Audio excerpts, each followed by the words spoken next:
Hey, greetings everybody. My name is Michael Clarida. I am a digital artist and traditional artist. And today we're going to be working on the XPPen Artist 22 HD 2nd Gen. And we're going to be going through the process of understanding shape and form as it applies to drawing, illustration, character design, toy design, and stuff like that. So enjoy.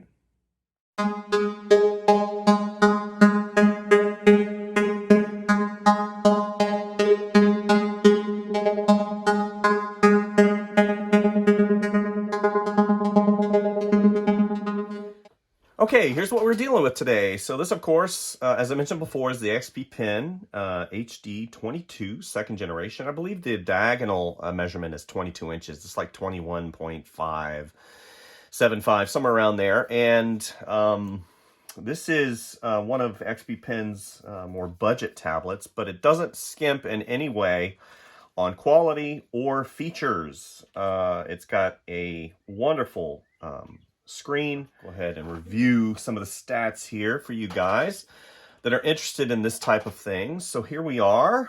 Let's go ahead and go down. Oh, so 1920 by 1080, and it's paired with an all-in-one.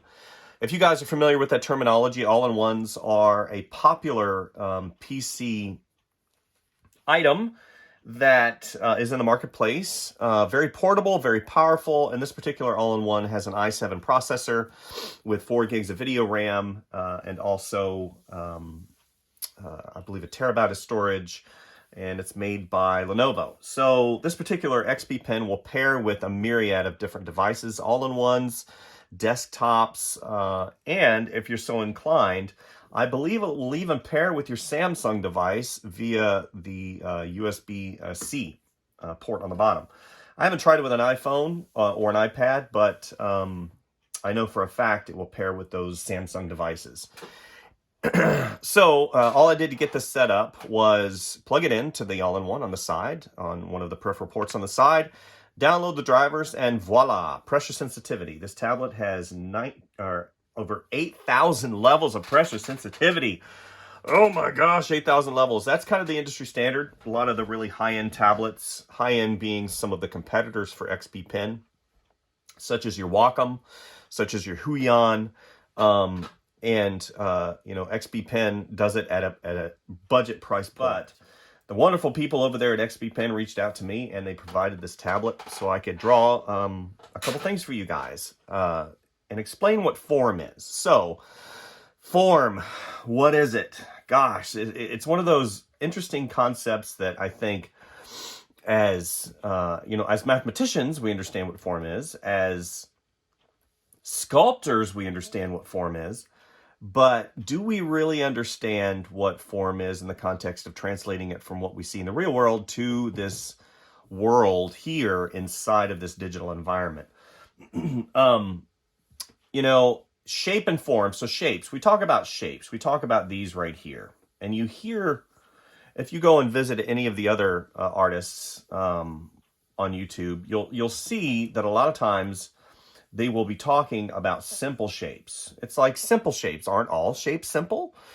Well, no. If you get into an organic, such as this, right? An organic shape, that's not very simple. It's got complex curves, and it's kind of flat. So we talk about simple shapes being your circles, being your squares, being your rectangles, being your triangles. Okay? So if we're looking in the world and we're trying to determine what exactly form is, sometimes I think we get a little confused because, we live in that third dimension world. What is 3 dimensions? So a dimension is a plane of existence, right? A plane. So you have a plane of like a ground plane. So we're going to talk about ground planes for a second. Ground planes being something maybe an object sits on. So this would be what would be considered an X-plane, okay? In the world of geometry, oh my gosh, geometry, no, you curse you, geometry! And I say that because whenever you involve mathematics into the art world, sometimes you get this, right? You get forces going against each other. I am free will. I am, you can't put me down. And this would be like art. And then you have mathematics that says, no, you have to follow the rules. You can't do that. So, you know, there's lots of rules in mathematics. There's only one right and one wrong answer. And artistic's like, no, there's a lot of gray in there. And I'm trying to be humorous because a lot of times you involve mathematics and artists kind of freak out. Okay. One of the things that you can strip everything down in terms of form to is basic three things. So you have the X plane, you have the Y plane, okay, and then you have something called a Z plane. This Z plane is what messes your day up. So I'm doing this in 3 dimensions, and I'm showing a Z plane without even explaining it, and that's not very good. So we're going to go a little bit better. We're going to go X, Y, and then finally this third plane is Z. Okay, Z is what I think is, you know, kind of one of the big misnomers, the question mark. How do I represent Z, which is depth? Depth being the relationship between you, this is you, and an object in 3-dimensional space. In the world, you have, let's open up, let's see if I can open up an image here. So open. Okay, so okay, we're going to open up my wasp illustration that I did recently. Wasp, yay! Okay, so you can see that there's a lot going on in this illustration, right? And you're like, of course there's a lot going on. It's the wasp. She's awesome. She's got special superpowers, and her suit makes her small and big. Yes, but in terms of how I addressed the height, width, depth in this illustration, all has to do with relationship and how I want the viewer to see the simple shapes. I started out, and I'm going to go ahead and I'm going to put this, I'll go ahead and do this, and we're going to double click on this, and we're going to do this, and then we're going to do this. We're going to do edit, fill, foreground color. Edit, fill, foreground color. Okay, so now we get to what I want to explain. Simple shapes. So you look at this and you think, okay, there's a lot going on. Oh my gosh. But whenever you break things down into a kind of a set structure, I think you'll understand that this drawing actually was very easy. And you're like, I don't believe you. So here's the height, here's the width of the drawing, okay? Now you get into something called form, depth, that third dimension, okay? I want to explain something to you. This, again, has the potential to kind of give you that, whenever you get overloaded with information, you tend to say, oh, and you put your hands up and you say, I don't understand. You know, perspective, here's another word, perspective. So we have form and perspective and simple shapes. So these 3 things kind of go hand in hand when you're creating a 3-dimensional looking drawing like this. So I started out basically using simple shapes. Okay. And when you look at it, it actually makes things a little bit, as I completely cause a complete mess on my drawing table. Whenever you see this, you start thinking, okay, that's not so bad. Then you have this large oval right here. And then we have a squashed circle here. And then we have another circle here. Okay, so whenever we break it down, you suddenly see, oh my gosh, it is simple shapes. That's all it is. I started out with kind of the same idea when I did this drawing. Now, of course, whenever I did it, I was like, here's the head, and I merged down into this bean shape, and then I had this, and I made this bigger. And you have to think, well, why did you make this one bigger and this one smaller? That, my friends, has to do with your relationship to the object in 3-dimensional space. You know, 3 dimensions being what? Height, width, and depth. Depth. Now, if I could take my hand and I could insert it into this screen, which, by the way, XPPen, I think that should be a feature. Putting it into the screen, I'm just kidding, by the way, I would basically then be able to touch this object and understand this object is further away on that Z plane. This object is coming forward on that Z plane, and it has something called form. And I would be able to put my hand over it, and I could feel that this actually is round and not a circle. It is a three-dimensional object. And that's one of the things. It is a complex construct in your brain where you have to actually take your brain, and this is going to sound weird, and you have to wrap your brain and your understanding around this object, this object, this object, and no longer think of it as a flat surface. That's the biggest thing. You are no longer thinking about this drawing as a flat surface, okay? And in terms of perspective, you have different types of perspective. You have linear perspective, you have atmospheric perspective. But one of the easiest things to understand and always remember is if you're going to do a three-dimensional drawing like this, and it's kind of looking at it from the side, depending, of course, where your background is. Let's say there's just a simple background. You have a ground plane on the bottom, and then you have a sky plane in the top. And this right here is called your horizon. And if you draw little points, vanishing points right here, you can start drawing, you have 2 points perspective, and then you have 1 point. So 1 point perspective, maybe the vanishing points right here, and then I can draw my perspective lines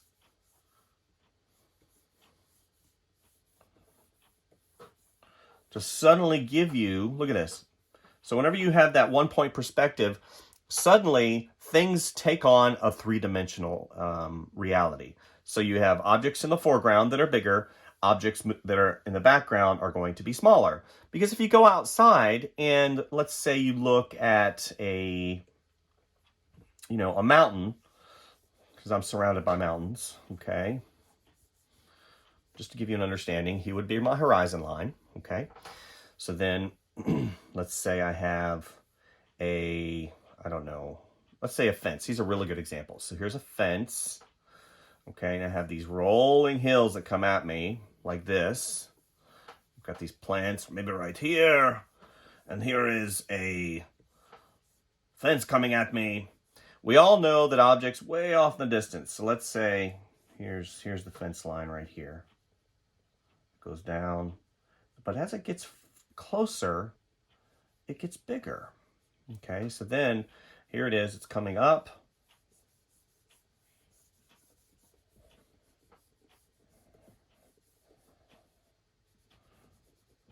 Okay.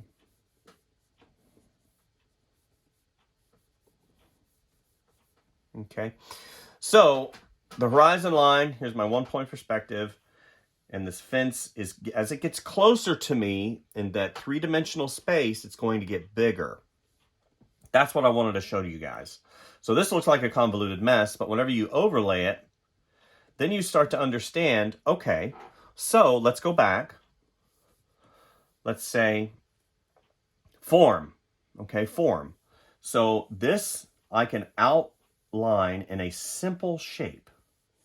But then I have to think about it in terms of a three-dimensional object. So sometimes I'll take my hand and I'll do this to try to get my hands to communicate to my brain that this right here is a three-dimensional object.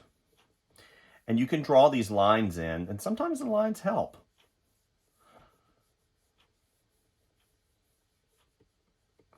And suddenly, it becomes a three-dimensional surface. So 3 dimensions, of course, being height, width, and depth. Depth. So this side is further away from you, so there's going to be a smaller, it's going to be slightly smaller, and this side's going to be bigger. Okay? So if I were to do this, since this side's smaller and it's further away, it's going to be further away, it's going to be smaller. The same thing applies to like the eyeball. If you look, the way I did this, this eye, even though it is the same size, if she were to turn her head and look at me, they would be symmetrical. Since it is further away, it is going to be slightly smaller. We have this construction line that comes down, and here's possibly her nose. Okay. Drawn on the inside of her helmet here. And so this eye is going to be, even though it's the same size as this, it's going to be smaller in three-dimensional space. Because you have to think in terms of 3 dimensions and how everything is relating to each other. That's a lot of words, right? It's like, I just came here to understand what form and shape is. So you start out with shape. Shape, simple shapes. So your circles. But it's more than that. Whenever you start adding form, then you start adding this. And this is that thought. You ever had seen a basketball? Basketballs have all these construction lines over them for design and possibly for rigidity. And maybe it was part of the original seams whenever they sewed it together. But if you look how I've constructed this, I can actually draw some of these construction lines to help you understand shape and form a little bit better. I'm doing a terrible job. My apologies.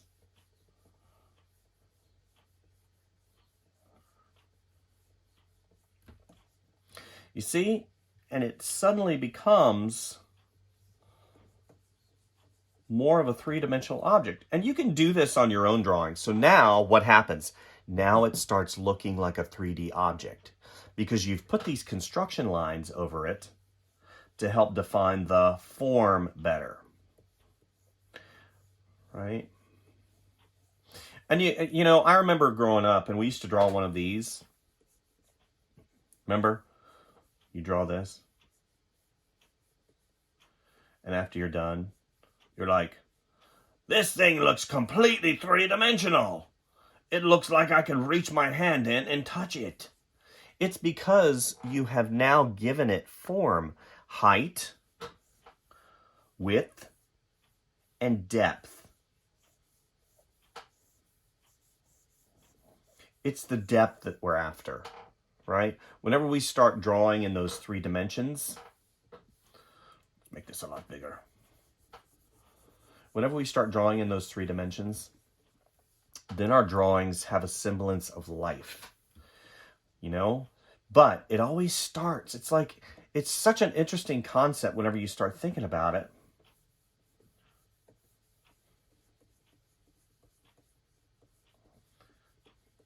Because it's not a hard concept. It's like when you start creating the construction lines. I remember doing an exercise back when I was in college, doing a complete, we were doing figure drawing, and we had to look at the figure, and we had to figure out the form of it. And we had to do it in simple shapes.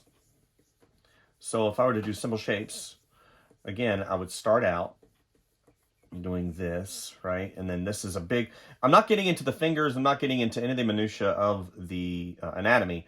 I'm just going to draw a big shape. And then whenever I could actually do this, right?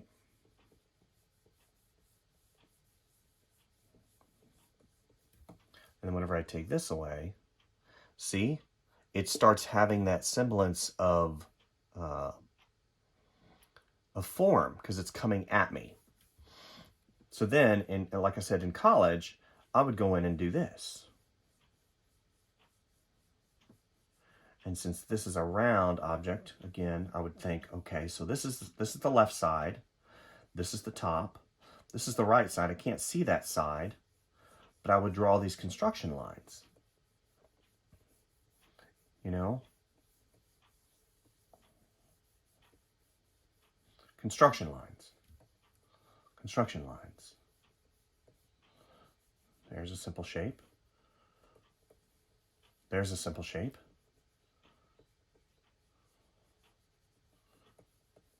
Okay. And you can even see it in the actual drawing that I've done it in quite a few places. You'll see these little construction lines and lattice lines. And if you look, like the creases will follow the construction line. You know, whenever another form wraps another form, such as this armor right here, instead of it being like this, you think about the underlying structure. The underlying structure is round.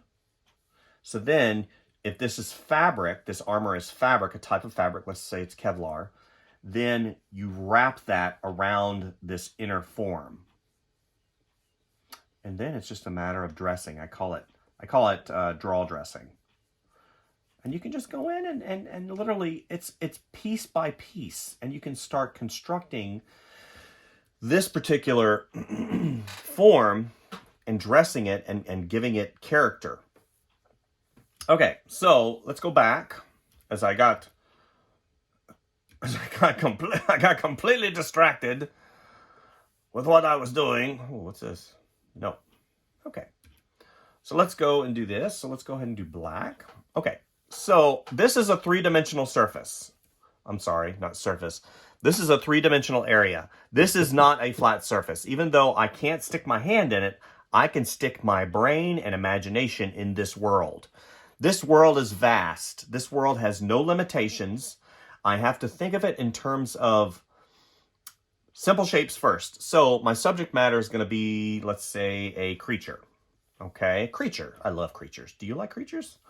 I love doing creatures. I love doing horns and wings and scales, and I love mashing things together. If any of you guys are interested, I did a really fun tutorial on mashups on the XPPen website, on the XPPen YouTube channel. So check that out.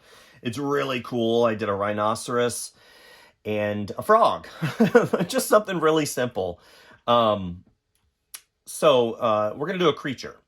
Now, he's in three-dimensional space, so there's going to be a background, a midground, and a foreground. Now, let's, for drawing's sake, say that X is the same size as that X is the same size as that X. And you're like, wait a minute, that doesn't make any sense. Well, actually it does, because I'm thinking about it in terms of 3D space. This object right here is further away than all of these. This one is in the midground. This one is in the foreground. Okay? Now, using simple shapes, I'm going to construct a very simplified version of an illustration. So, let's do... I'm going to draw on the midground. Midground. So right now, my shape is in the midground. And you see,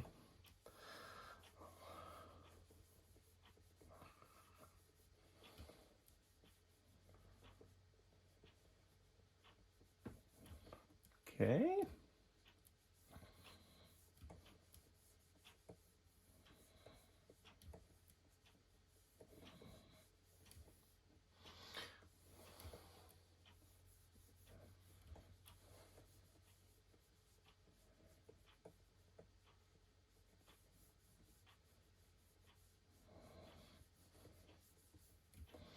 I'm trying to get you guys to see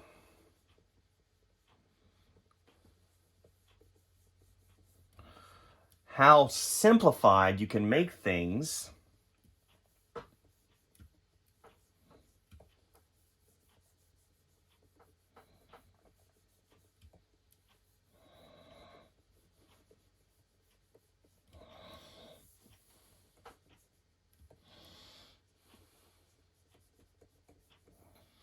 if you think in terms of simple shapes. So right now, let's go ahead and do this.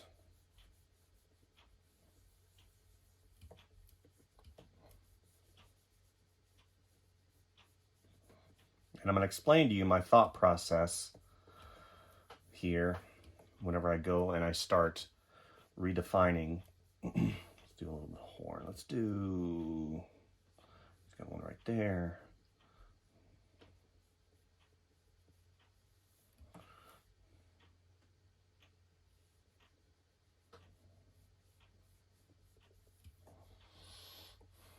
Okay.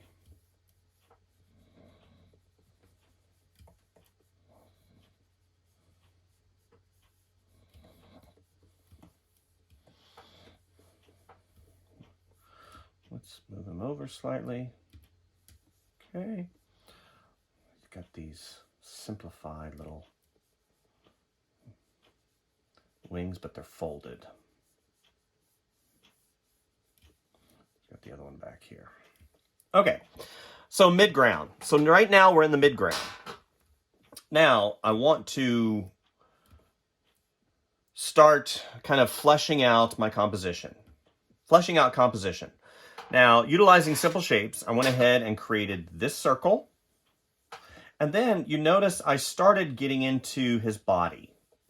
Simple shapes. So this is basically kind of like a bean, kind of like a squashed circle, ellipse, and then it's tilted slightly. So then that gave me the opportunity to think, okay, so this is a three-dimensional object. This is a three-dimensional surface.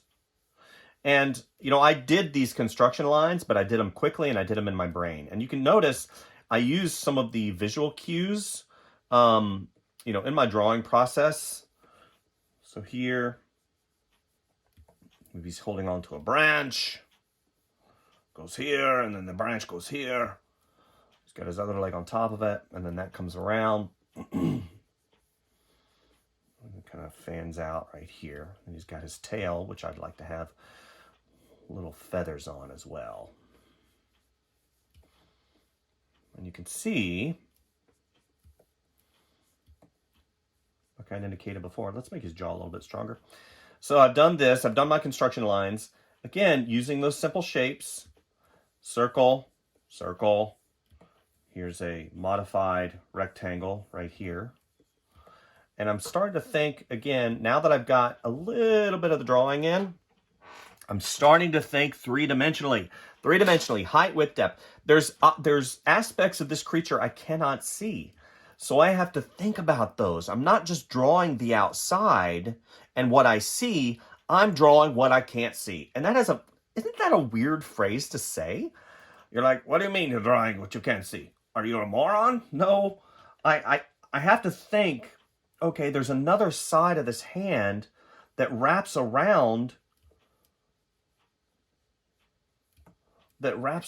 this tree. And I have to think about that. That's what's interesting about drawing in 3 dimensions. That's what's interesting. You have to think about the things you can't see just as much as about the things you can see. I know that doesn't make sense in your brain, but it's completely true. It's like you have to think for a minute. Where is the other side of, you know, this tree? You know? And even if I were to go in it, like we talked about those little construction lines, putting the construction lines in your sketch phase, even a little bit here and there, helps define those forms, using simple shapes to define form. You know, and with this tablet, and with pretty much, there's a lot of tablets in the marketplace, okay? I'm not going to deny there's a lot of tablets in the marketplace. And tablets these days in digital illustration really opens the door for you to explore in short order the capabilities that are inside of you. And you can do it without reserve. Like if I were to make a mistake, like, oh my gosh, what am I going to do? My world's coming to an end. I just don't understand. I didn't mean to do that. We're in the digital realm. All you have to do is Control Z, undo. And suddenly you're back where you started. And that's what's really cool about digital illustration. So I talked about drawing what you can't see. So you draw, but you think about what you can't see to go ahead and define and establish your drawing a lot cleaner, a lot better. So let's go ahead and we'll have his other eyebrow coming up on the other side. And he's got these horns. And you notice whenever I drew that, I didn't draw it like this. Because again, I'm thinking round surface. I'm thinking this object's coming towards me, so this is going to be, it's going to go down because it's going further down on that ground, on that sphere that is his head.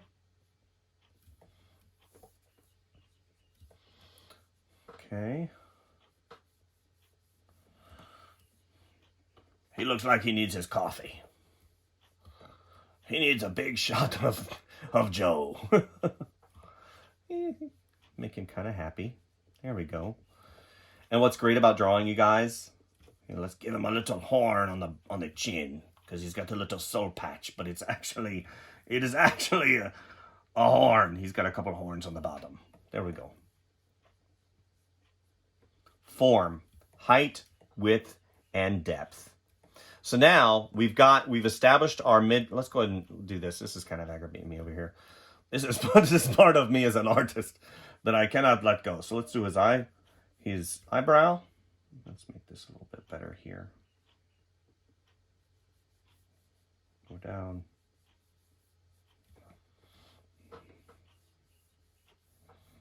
Okay, did you see what I just did? It happened fast. I drew my construction lines just to reestablish. That's all it is. It's just a reestablish this little tooth right here. And there's going to have one right here that goes down because he's hardcore. Okay, maybe have his... He's got these little... I don't want to make them too prevalent. You ever seen lizards and they have that fan that comes out whenever they're angry and they're ticked off at you? And they're like, you get close to me, I'm going to bite your face off. So, here we go. Okay, now his wings. It looks like a mess, but whenever you start thinking in that third dimension, he's got maybe some things come here. Here is the tree. It comes out and about.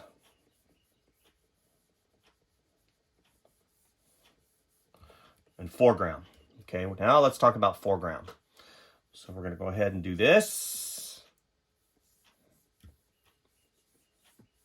It's got some foreground elements. These are going to be, well, I don't want to do that. Okay.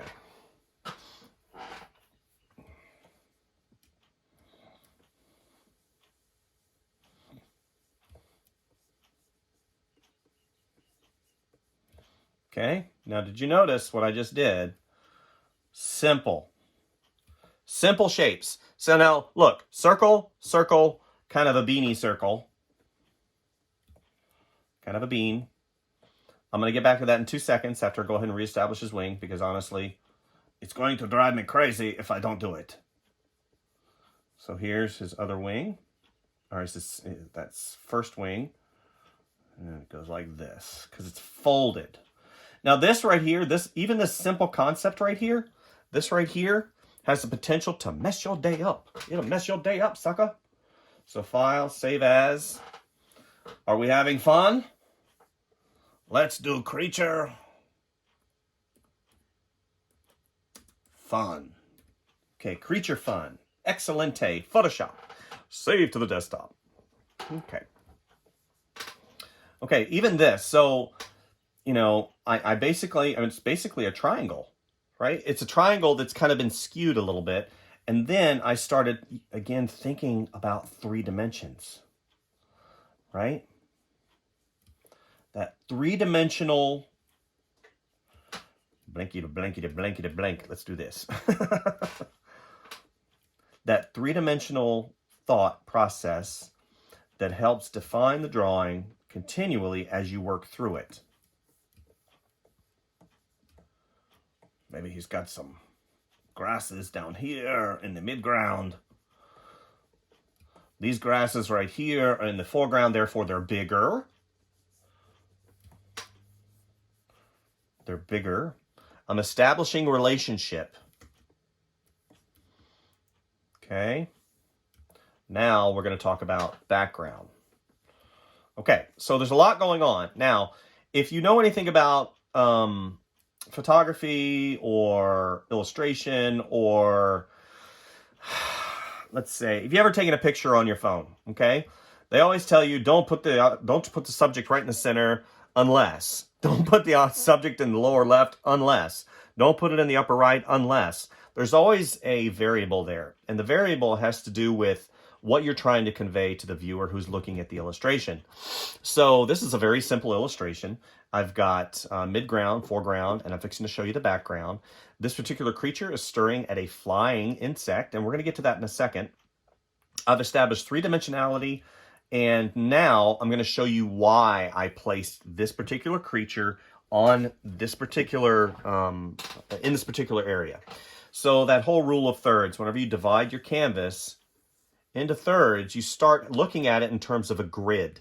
The grid and the intersection of these placement and these items, or on that particular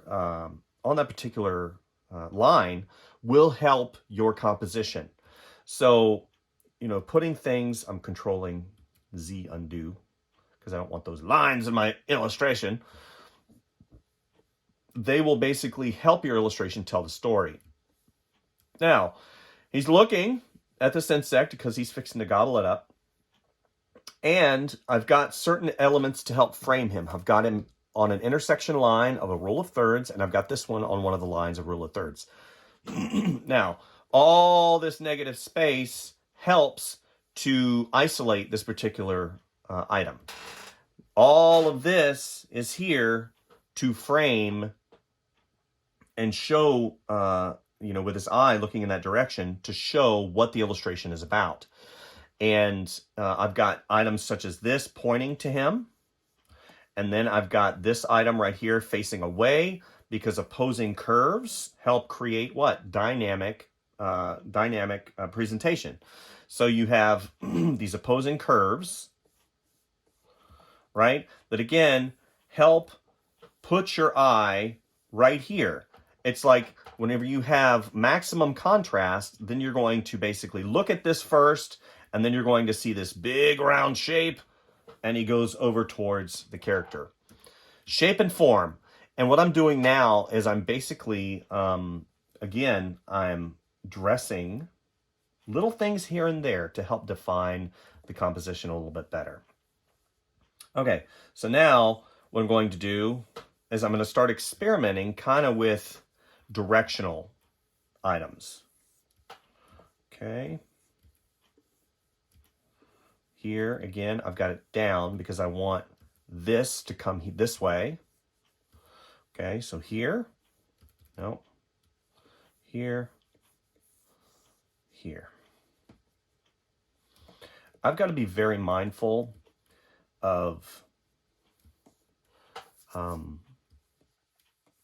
composition, of direction, of how I'm forming this drawing, and also silhouette. Silhouette's very important.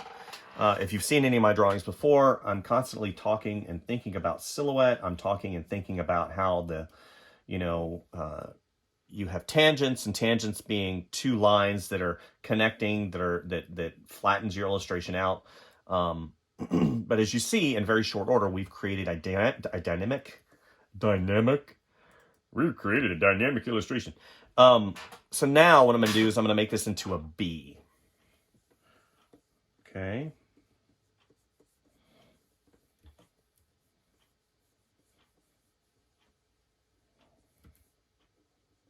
Now again, remember we talked about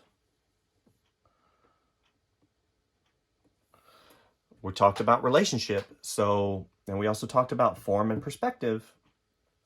So this particular bee,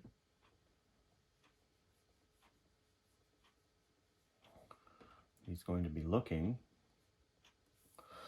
He's like, oh, snap. Okay.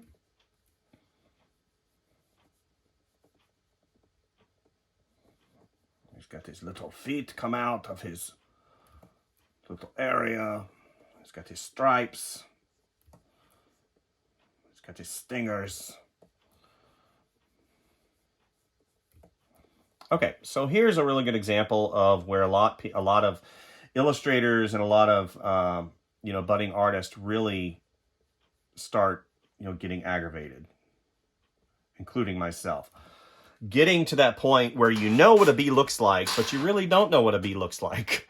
So what I like to do is I like to go and I search out what a bee looks like, and that is called reference. Now, it's important that you're not a slave to your reference, and believe it or not, everybody has done this in one point of their career or another, using the reference to the extent that actually mirrors the reference you're looking at. So you don't want to do that. Even we do it unconsciously, subconsciously, and you want to make sure and change the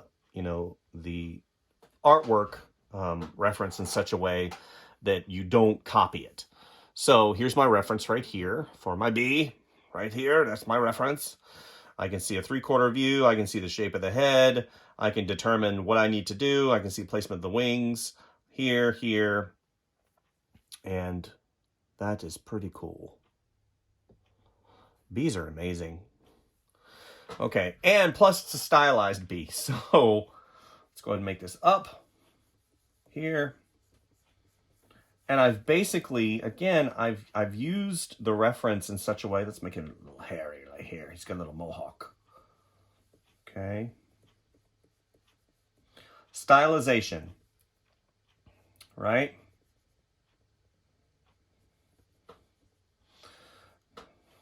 I'm not drawing a realistic bee. However, he has to have that semblance of accuracy to look like a bee. Do this. He's got his stingers. Let's draw this, draw this, draw this, draw this. And then he's got his wings right here. Got another one right here.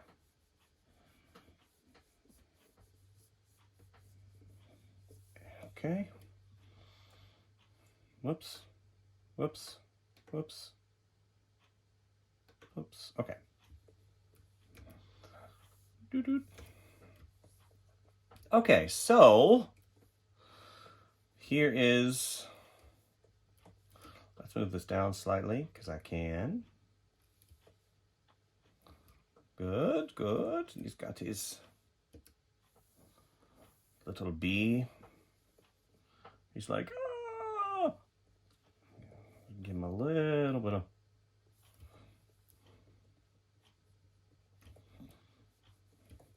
He's got the fur, the hairiness that comes around. He needs to get the shave. Here. Okay, so now you can understand. Again, this is just to help you understand form and how I create certain things in my drawings. Okay, so now we've established midground, midground, background, foreground. We've used simple shapes. Not only have we used simple shapes to create our creature, that one goes on top, that one goes onto the bottom. We've also used simple shapes to help us define the composition. So how did I do that? Whenever I first started, I'm thinking, okay, I'm going to have the crux or the focus of my illustration right here. He's going to be looking at a smaller circle right here. And then as I start framing this. Here, let's do this. I'm going to do it in red so you guys see it just a little bit better. Okay. Let's go ahead and do this. Down. Excelentious. Okay, so let's do this. Here's my main subject. Here's my secondary subject. Here is the first kind of positioning of where, I have like a framing element. Here's the second. Okay. And believe it or not, that negative space acts as a third. So you can see this helps to accentuate this. Okay. And in terms of how now, brown cow, but how I'm going to go ahead and start utilizing this underdrawing. This is an underdrawing. I'm going to start refining and defining. So with that being said, refining and defining. You know what? Where are we at in time? Let me check. We're at 45 minutes. I think I can get this whipped out pretty quickly. So now I've established the gesture, I've established the subject, I've established the composition, you know, foreground, midground, background. I've established kind of what's going on. Now I can go back in and start toying around with the sketch. And you're like, how do you do that? What's nice about getting your sketch in early is now you can kind of play. And now I've got so many different possibilities in terms of character design. I can completely change a character design, but the underlying structure of the form is solid. It's there. You know, he's got height, he's got width, he's got depth. Now it's just a matter of me establishing and reestablishing the anatomy and the placement of the items that matter in the context of the illustration. Okay. So let's do this.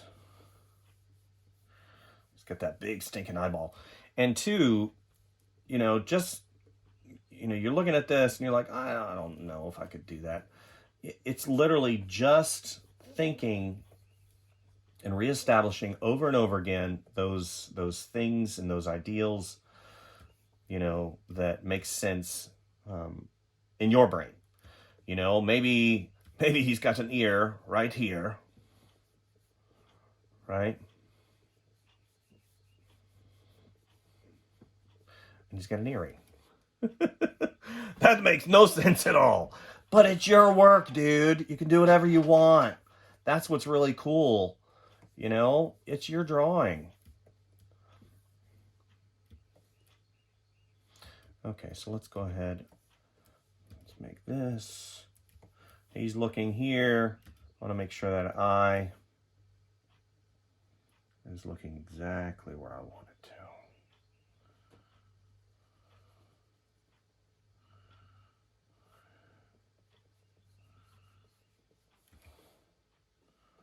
Yes, he's like, I'm gonna eat your face.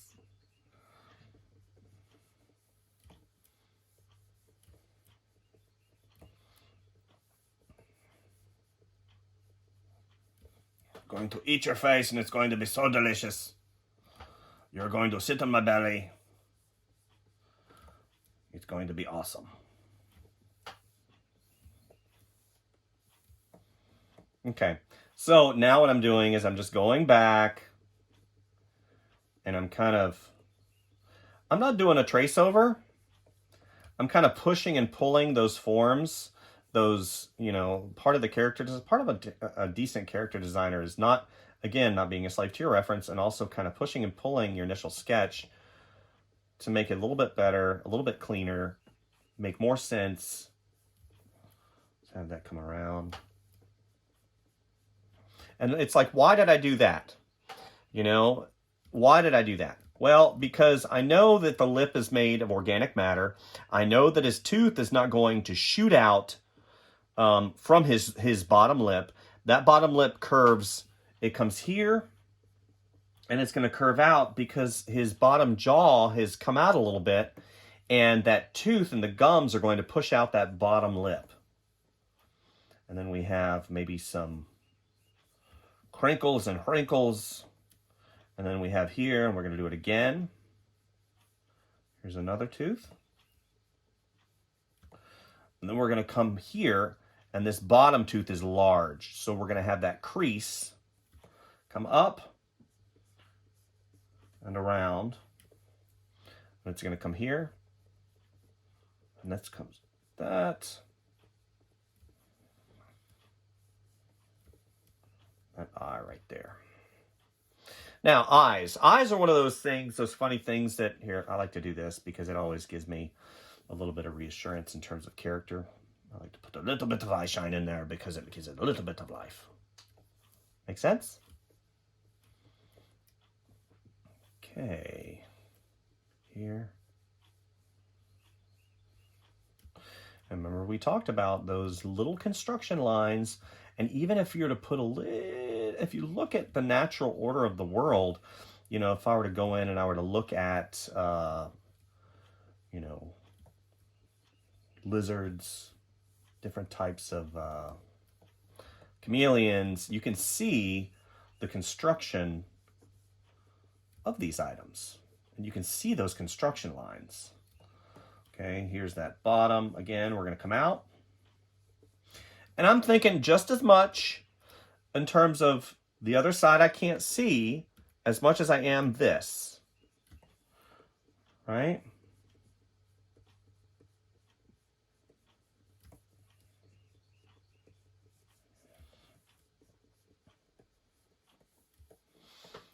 Here.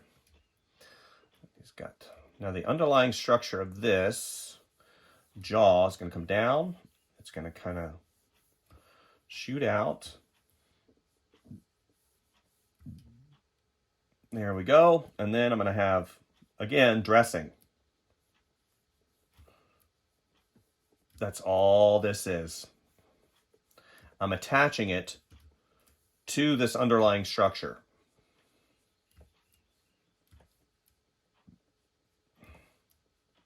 And I'm doing it in such a way, I'm not going in and doing this, and I'm not sitting here trying to render anything, because that'll be in a later stage. You know, if you've ever seen lizards and they have this bottom part where they blow out, whoop, whoop. So this is going to have a little bit of, it's not going to be rigid. It might be rigid right here, but then like right here, let's do this. Maybe this is the part where it becomes kind of bloopy.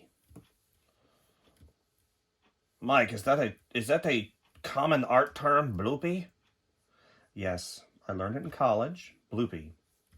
Such is to create bloop.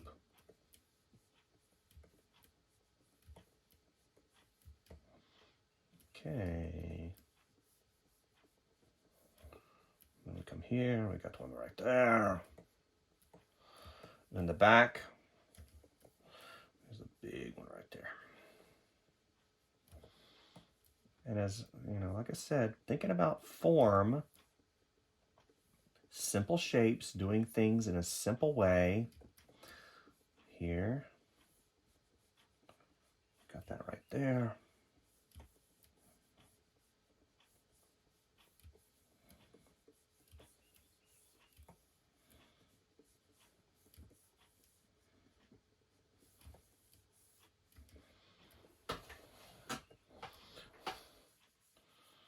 Here.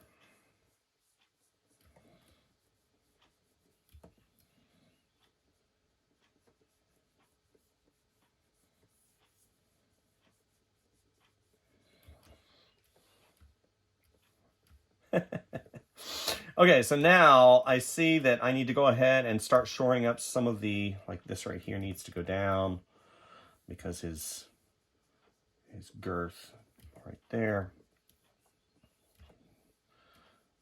It's always a fun word to say, isn't it? Girth. And here's his arm. Arm comes up.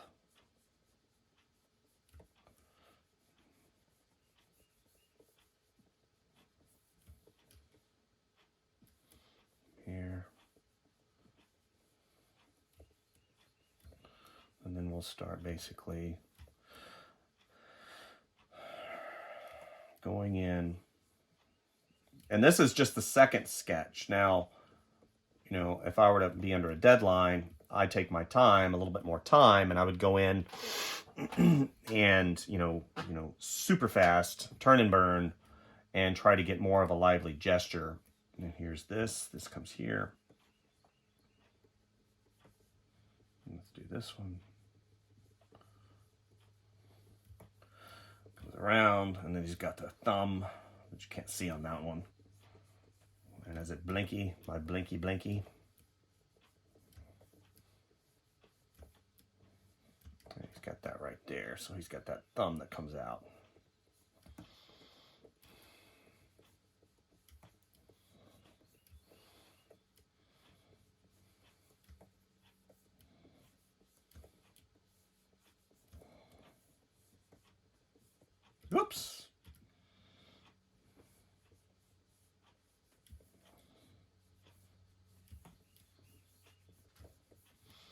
these little, like I said before, these little lines that I put in help me establish and define the form a little bit better as I progress forward. You know, stylistically speaking, yeah, it's a fun illustration. So I'm going to go ahead and put you guys on time lapse because I don't want to, make this video 2 hours long. So I'm going to put you on time lapse real quick, and you can watch me finish the line work. And I'll just put some simple shadows in there, and we'll see where we land.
So I've wrapped up the simple inks for this particular illustration, and as I progress through, what I'm going to do, just because, again, I don't want to, take a ton of time, it's one of those, kind of things as far as an illustrator goes, you want to be able to maximize your time, but also in these videos, I want to make sure that I convey that sense of importance in certain areas, and not kind of glaze over things that are kind of important.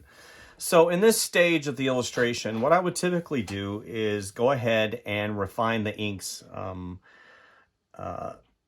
in their final form. So, you still see, I still have some hatch lines in here. I haven't really gone in and defined some of these areas that I would like to define, maybe a little bit more. And that's kind of the thing that I have to express to you guys. If this was under a deadline, I would basically take it and I would, like I said before, turn and burn and go really fast to try and wrap up the inks and put in the little simple details that I think matter. I could literally spend hours on this, just in the inks alone, going in and putting, little bumps here and there. And I think that that would be all well and good, but for this particular purpose and trying to show you guys form and shape and using simple shapes to create illustration, it's not really conducive for this video. So as you see, I've changed things a little bit, and I'm kind of smiling inside because as I was illustrating this area and I looked at the bee's face, I thought to myself, how funny would it be to have the bee look at some type of ornament that's on the end of this creature's face. So many times we look at the little details as illustrators, just like this bee is looking at this wonderful flower-looking item, and we miss the bigger picture. And the bigger picture, unfortunately for this guy, involves getting the sharper end of the stick, so to say, because he's going to get eaten. Kind of reminds me of those fish that they have, in the ocean. I believe they're called anglerfish. And anglerfish are downright awfully scary looking. They're in the super deep, and they've got transparent skin, and you can see their heart beating, and their eyes are dark as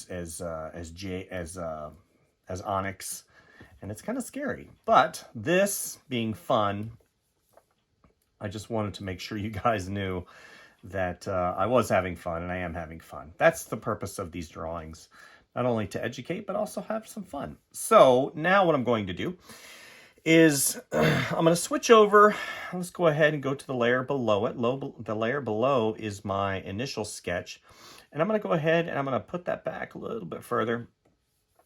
And then I'm going to add a layer. Boop.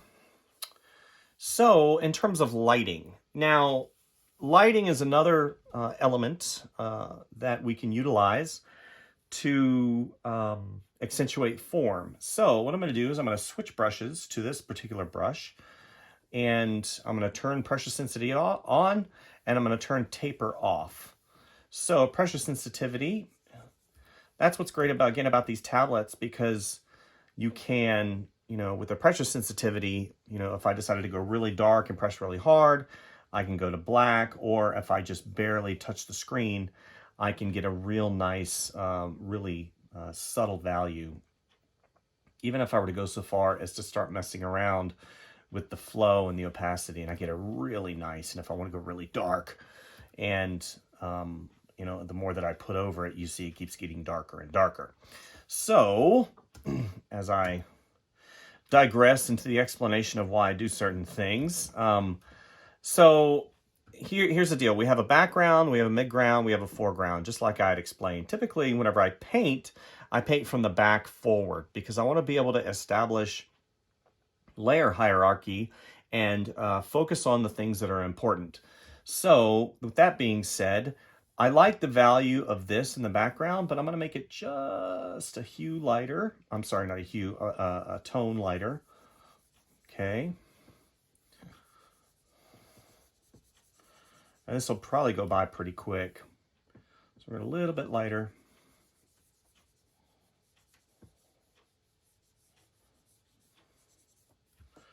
Okay. So now we're going to go ahead and sample the base. This is why I go and I create things on gray, because if I was on white, I'd have to put that gray tone in and really push my darkest darks and my lightest lights. And I don't really want to do that, because, the paper can only withstand so much punishment, and it can only withstand so much. And the more and more I try to put into that tooth of that paper, depending on the medium I use, it's just not, or the media, it's not going to work. So let's go ahead and sample this. This will bear a mid-ground, a little bit darker, and a little bit darker. Okay.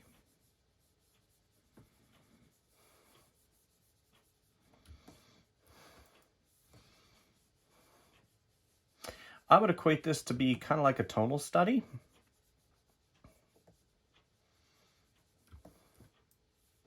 And the closer it gets, just like if you were to look at a mountain, if you look at a mountain, the items in the distance are going to be lighter, and as they gradually get towards you, they're going to get darker.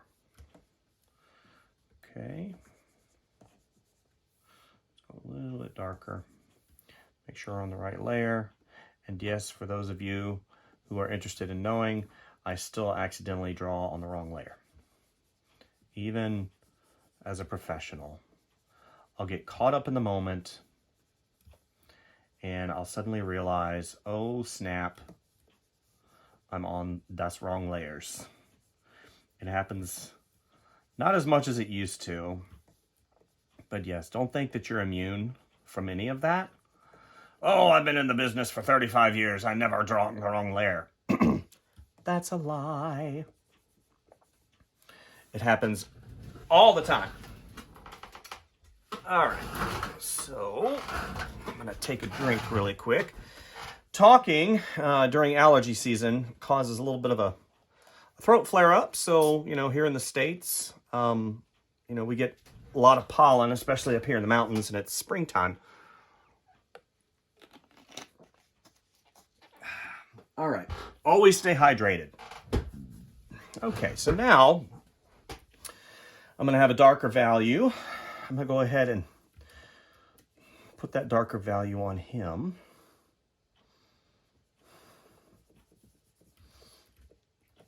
Because he is the subject.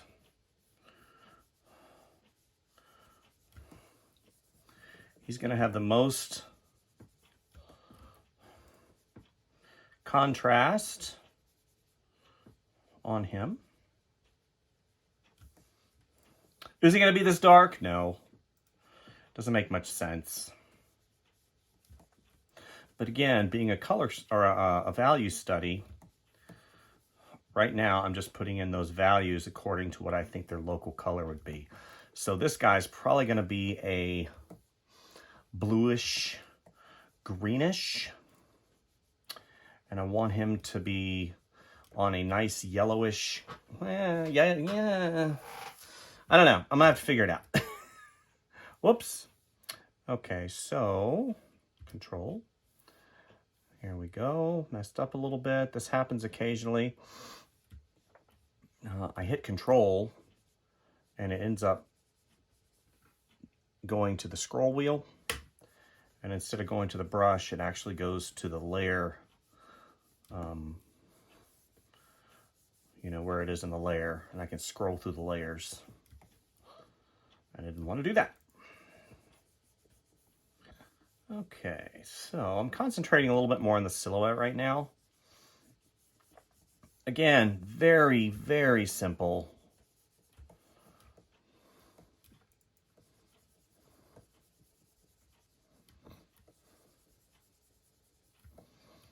Okay. And since this is all light back here, we're going to have the light source possibly upper left. So it is going to have some rim lighting. Okay, and we're going to go a little bit darker. Don't be afraid. Actually, a little bit lighter here. So we're a little bit lighter. And then now we're going to do the tree, because the tree is on that same plane as he is. And you're going to see here in a second why I'm doing what I'm doing, because I'm going to start putting in a few highlights here and there. So we're going to go ahead and sample that. We're going to go darker. And these obviously are going to be in the foreground.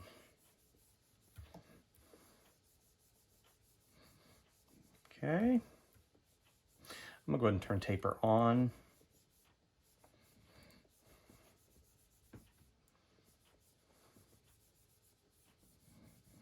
So now what I'm going to do is I'm going to start kind of doing a tonal study with where I believe the light is going to be. Okay. So let's go ahead and get in there with a few areas. So basically, now you're going to see me zoom in and out quite a bit. Okay, so here, that's going to be lighter because again, that rim lighting background, this is going to have a nice light value to it because we have all that reflected light. And then there's going to be a light source up here somewhere. Here.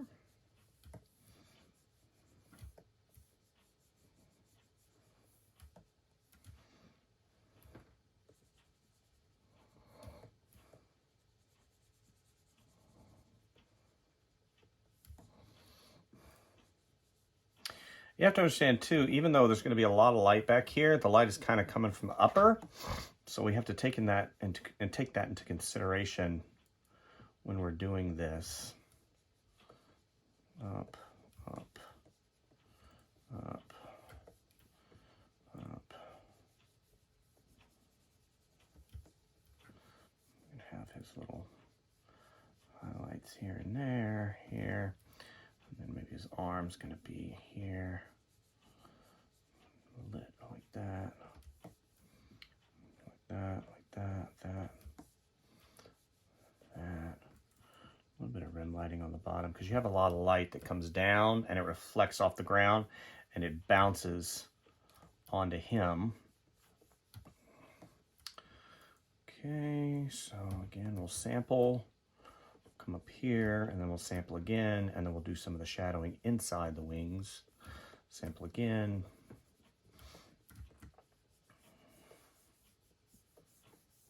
Good.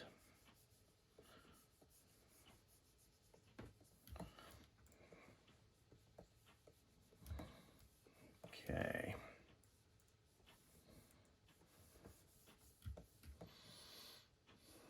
Okay. Control.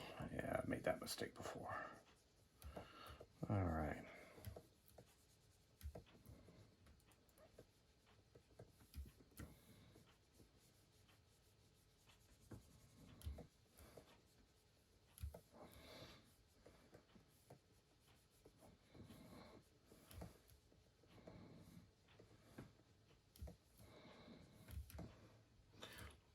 So as you see, as we zoom out, we get a little bit better understanding of what I'm trying to accomplish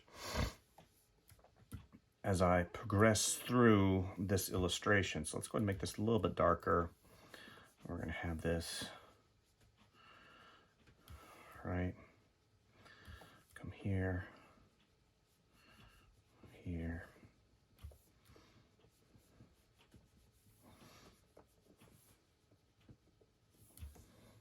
Okay. All right, so now the B.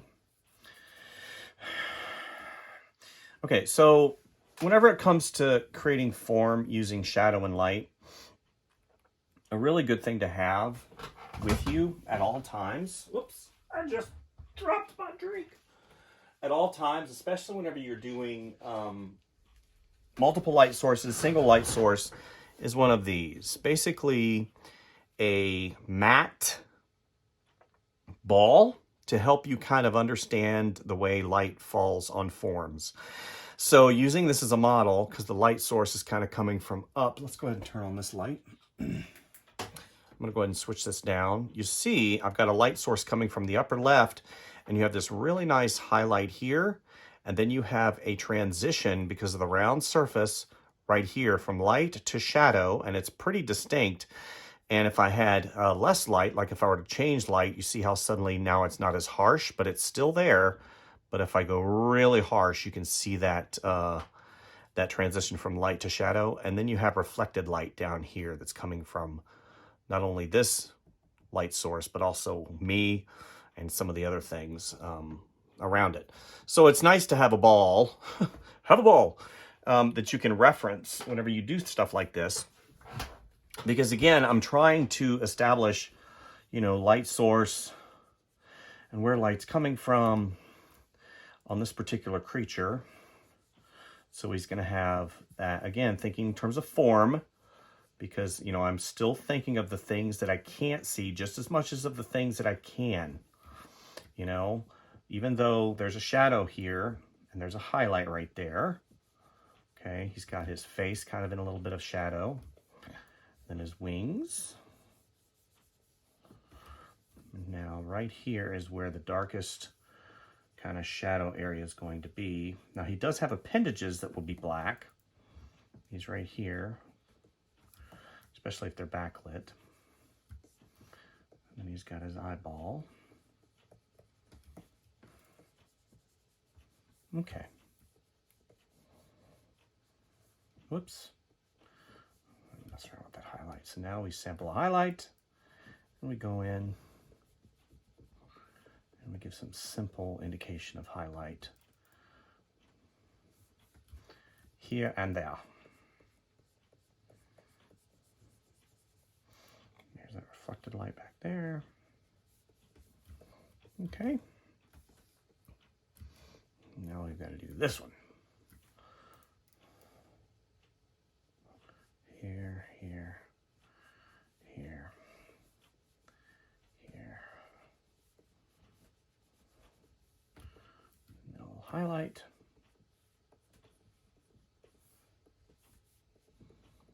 And this is a really quick way for you to kind of get where you want to be with regards to the overall presentation of the illustration. So as I scroll out, I can see that this right here is starting to look a lot like all of this back here, which I don't particularly want. So I can go ahead and sample that, and I can increase the light.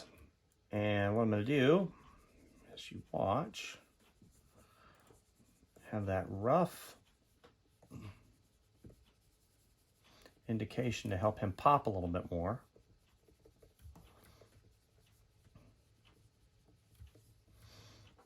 You know, pop just a little bit more. Maybe I've got some more simple highlights here. Maybe his scales, or some of the light. And this is, again, a really great way, a really fast way. I mean, I've only been doing this particular aspect of the illustration for just a few minutes, and you can already see that it's starting to really have some feeling to it. See? And then, of course, I like to do this because I'm going to go ahead and save it. Here, we'll go in just a little bit. Okay.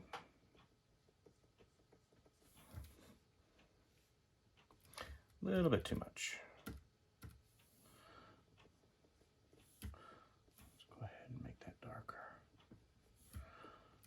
And as we get lower, you're going to have that. And then here, whoops. Let's go back to our value layer. Okay. So now what I'm going to do is I'm going to add what's called a layer mask. Actually, no, I'm not. I'm going to go ahead and put a flare over everything. This is going to be my shadow layer, so I'm going to make it multiply. Okay, I'm going to go black. Now what I'm going to do is I'm going to go far away. And the reason I go far away because I want it to be an easy read. If I get in there and I start doing all the areas the same and I start rendering it too early, it's going to flatten everything out. So I'm going to go ahead and push it back. I'm going to increase my brush size, and I'm going to squint. Squinting really helps define the shapes and shadows where I believe they need to be. Okay. Just going to have a cast shadow down here, down here.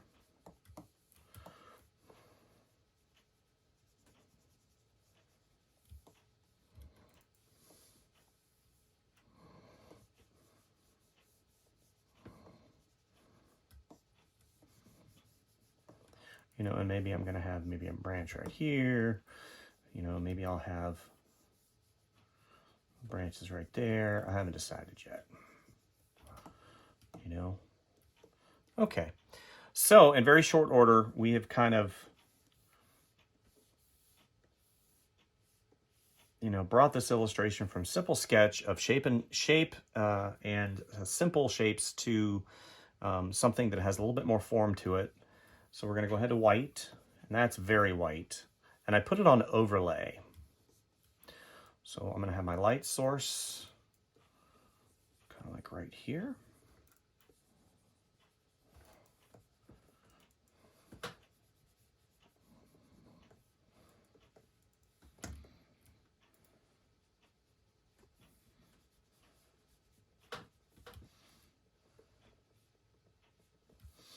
You can see as I start putting these highlights in, you can really start understanding the overall feeling of what I'm trying to get. Kind of ethereal, kind of gardeny,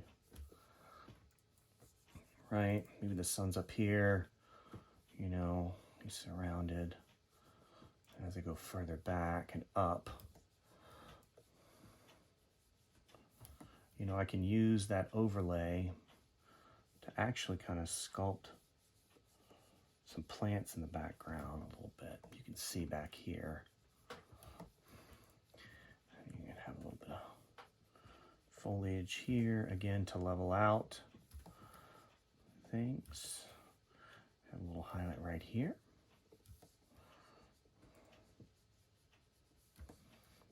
There we go.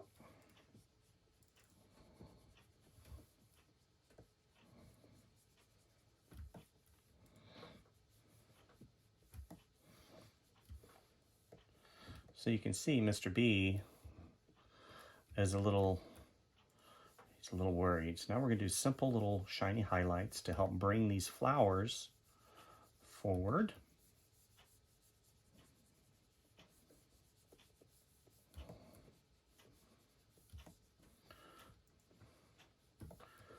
Okay.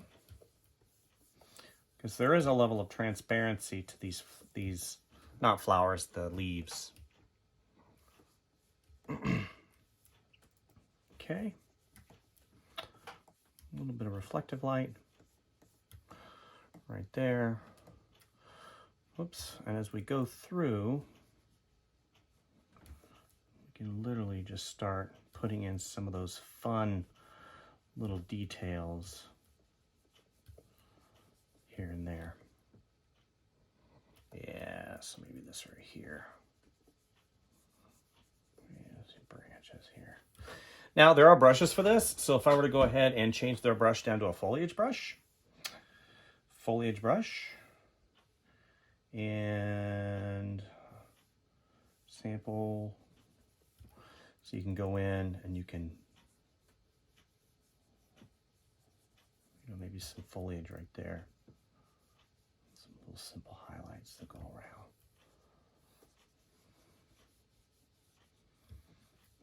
You know, as we get closer and closer. Oops. Again, this is just a study. This is not, you know, this is where I'm trying to get as far as feeling goes. And you can see that as I zoom out, suddenly I have a foreground plane, I have a midground plane, and then I have a background plane. Because the further you go out, suddenly you realize the things that are kind of speaking to you and the things that you really need to have happen. Where's my tree and grass? Where's my grasses? Is that grass? Oh, that's pretty good.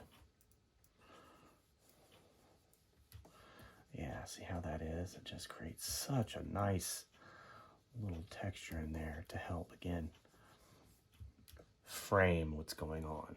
So, I think that in terms of putting color in, you know, this was just supposed to be a little quick sketch showing you form and, you know, showing you form and using simple shapes to create a more complex illustration.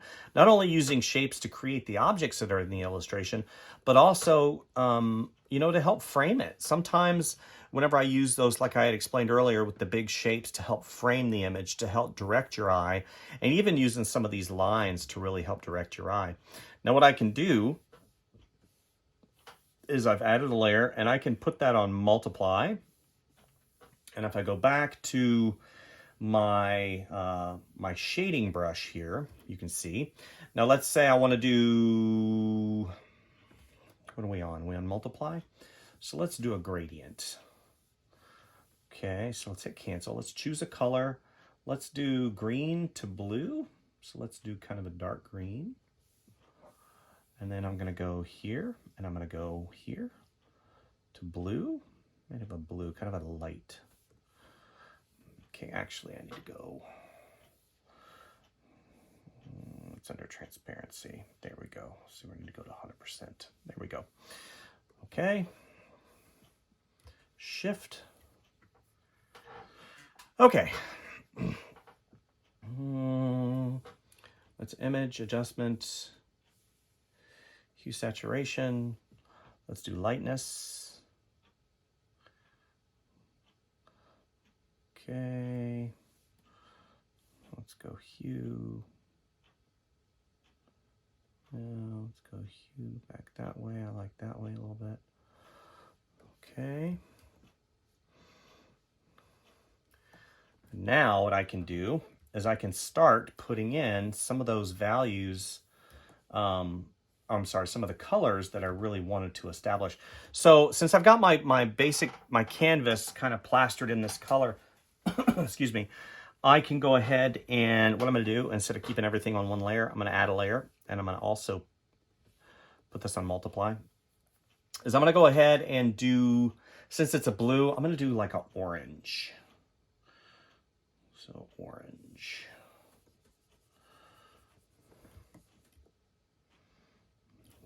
Actually, let's do overlay. I said overlay. Okay.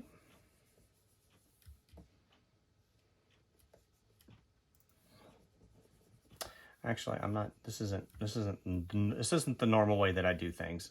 So me doing this really isn't going to be conducive to my process. So I think what I'll do is I'm going to go ahead and put you guys, yeah, see, even without the line work, look at that. And you go way out. You can see what's going on. See that? That's just, it's fun, you know? So instead of multiply, see, I typically, I'm trying to show you guys an alternative way to do this but it's kind of outside of how I normally do it. Because I'd normally have this on the bottom, right? And I would have all of this grouped. All right, so I'm going to do that. So I'm going to go ahead and do that. And I'm going to hit group. I'm going to hit copy, add a layer.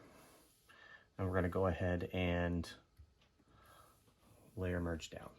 We're actually going to do this. And we're going to go E. Okay, so now I'm going to do this to multiply. Okay. And this needs to be lighter.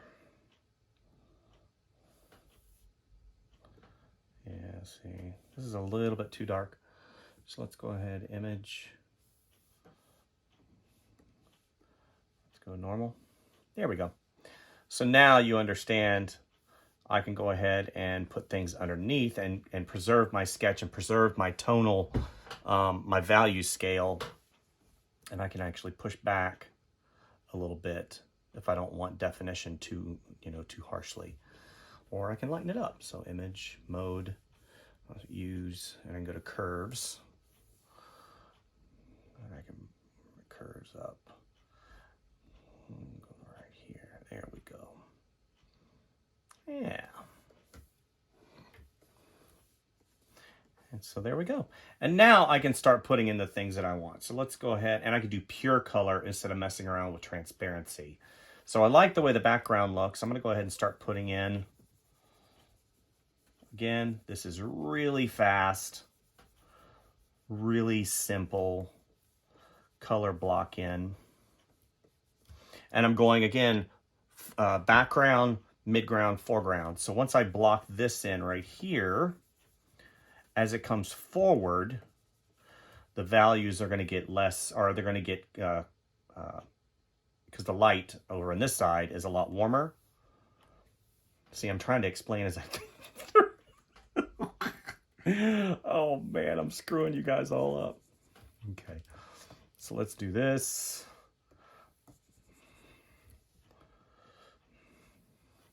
Let's do this.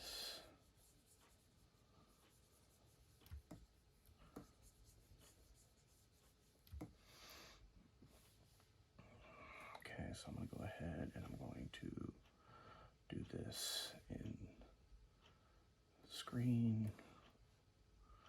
I'm going to push that back just a little bit because I want it to have like a, not a haze, but yeah, there we go. Okay, so let's sample this. Let's make it a little bit cooler. Let's make them a little bit darker. So then I'm going to start putting in some of those values and hue down here. Let's go ahead and do this.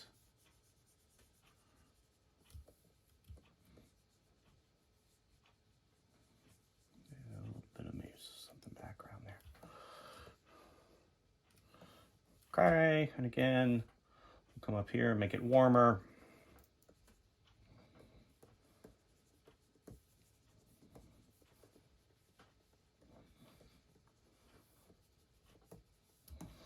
Grasses right here have a little bit of light on them here and there as it comes forward. And these are going to be obviously that cooler because I don't want them to slap me in the face, but I am going to put some highlights on there. Okay, so let's do some highlights. Just a little bit so I know where they are when I come back over it. Let's go ahead back. Good. Okay. So now I'm going to go ahead and put him in. Actually, I'm going to put the log in first. The stick. Okay, so sticks are typically brown. Right? A little darker, a little less saturated.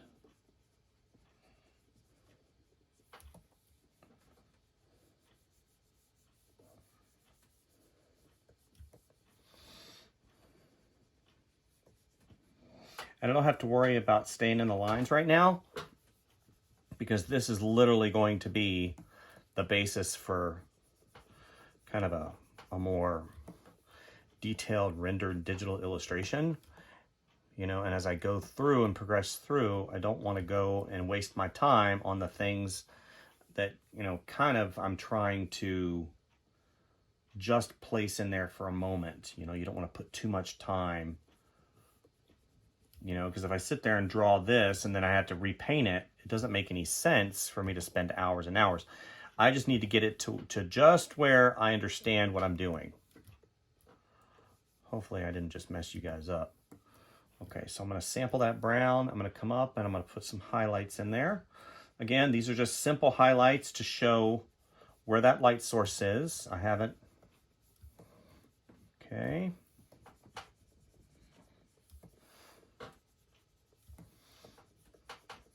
Okay. Go out. And see what happens whenever I come all the way up here and I put this on overlay.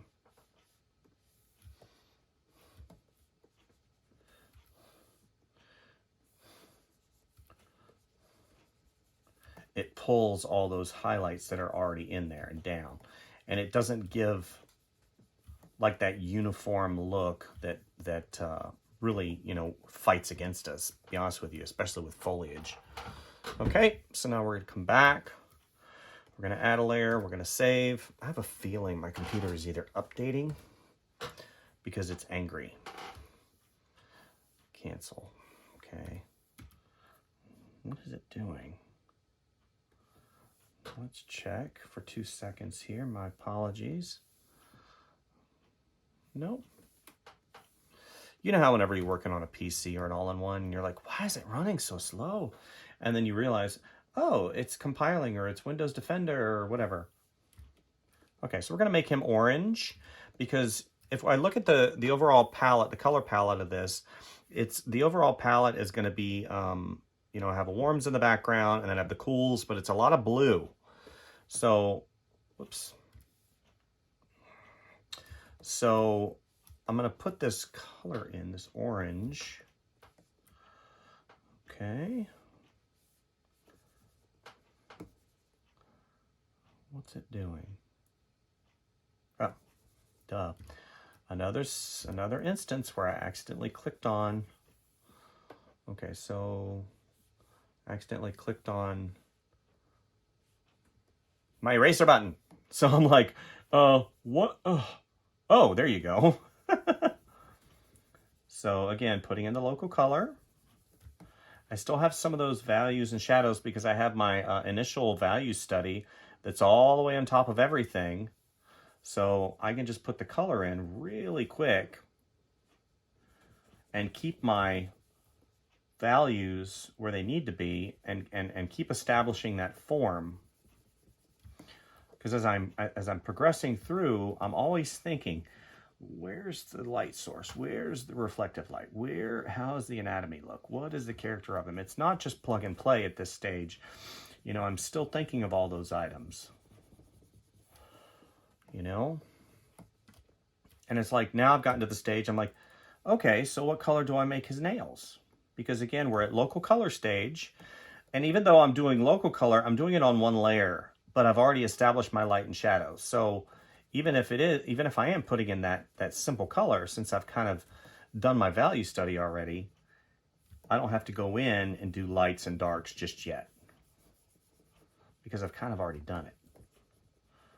Hopefully I messed you up. I messed you up good. Yeah, these videos are here to mess you up. Just kidding. Hopefully you're getting something from the video. If anything, just entertainment value, right? Okay, so now I'm thinking the creature, he lives in the woods. You know, he's kind of a quasi-dragon. He's kind of a lizard. I don't really know what he is. He's a drizzard. That's a dumb name. That's so dumb. I'm going to hit the eraser button. Whoa. Whoa, I thought I did. Okay, there we go. Okay. Okay, so let's make his nails. Blue? Blue. Let's do kind of a blue color. Yeah. No. Maybe.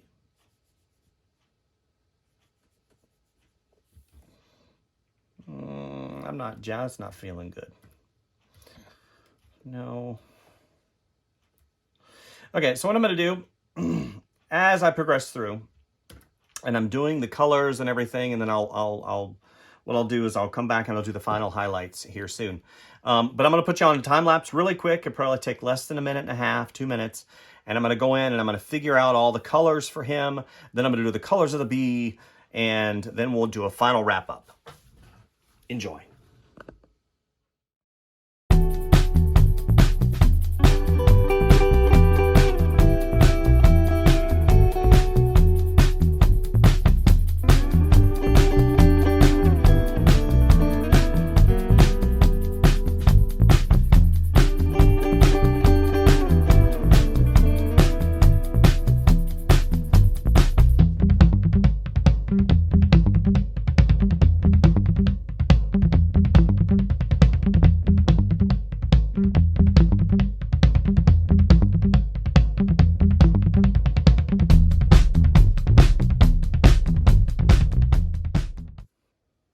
Okay, so now I'm in that stage of the illustration where,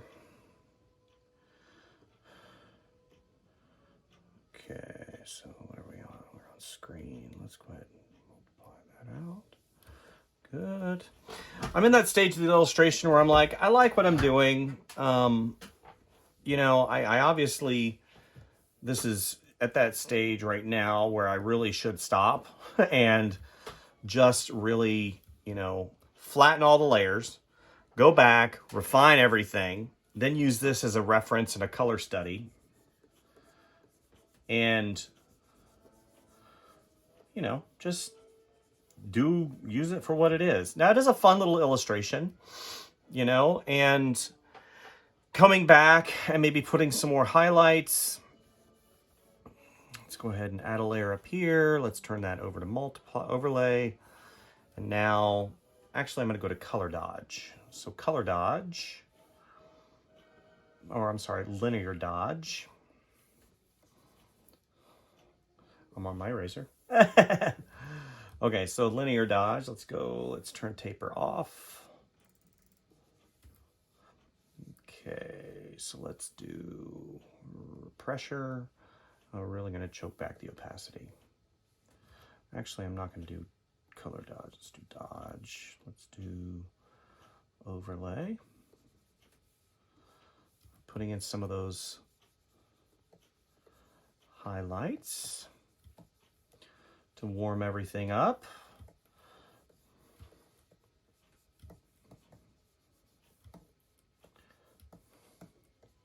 Really put the focus on this guy right here. Okay. Good. A little bit of highlights on the bottom.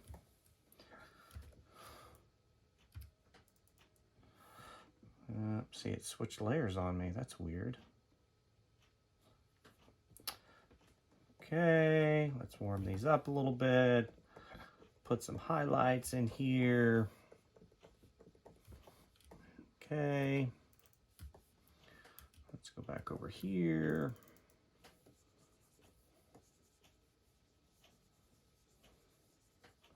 A little bit of atmospheric, reflective light. All right, it's going to make that around here. We're good there.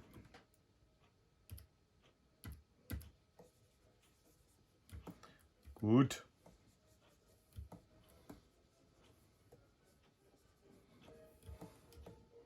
Zoom out, zoom in. Okay, so I think that's kind of where I wanted to land with you guys today. I might end up finishing this, and if I do, I will definitely post it on social media. But for now, I think this is where I wanted to land for you guys with regards to simple shapes, moving into form. Remember, we talked about form being height, width, and depth. We're talking about background, midground, foreground. And after you get your initial sketch established, then you can basically go in and start dressing it. You add things that are, you know, are going to make a difference in the context of the illustration. So let's go, let's do some, yeah, in the context of the illustration, and you know, they'll make sense. You'll know as you progress through that feeling that the illustration will give you, you know, where the highlights go and where you want their eye to be directed. And of course, I forgot to paint the tail. So let's do this. No. No. Okay, let's go ahead and do this. I can't believe I forgot the tail. I can't believe I forgot the tail. Here I am talking about wrapping this piece up, and you're like, dude, hey. You do the tail. There we go.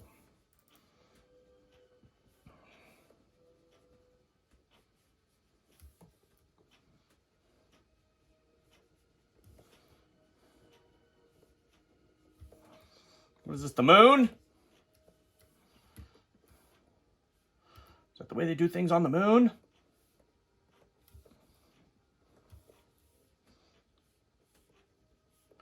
It's got some spots here, spots, as you see little spots here and there, and it's a spots here and there, and this is spots, and here's a spot, and there's a spot. It's got some stripes. All right, you guys, that's where I wanted to land. Thank you guys, and as always, go out and draw something, experiment, learn something new, try a new app, you know, wear a different pair of shoes today. I don't know, something different, something change something about yourself, and hopefully you guys learn something with this illustration. Thank you guys, and we'll see you next time. Bye.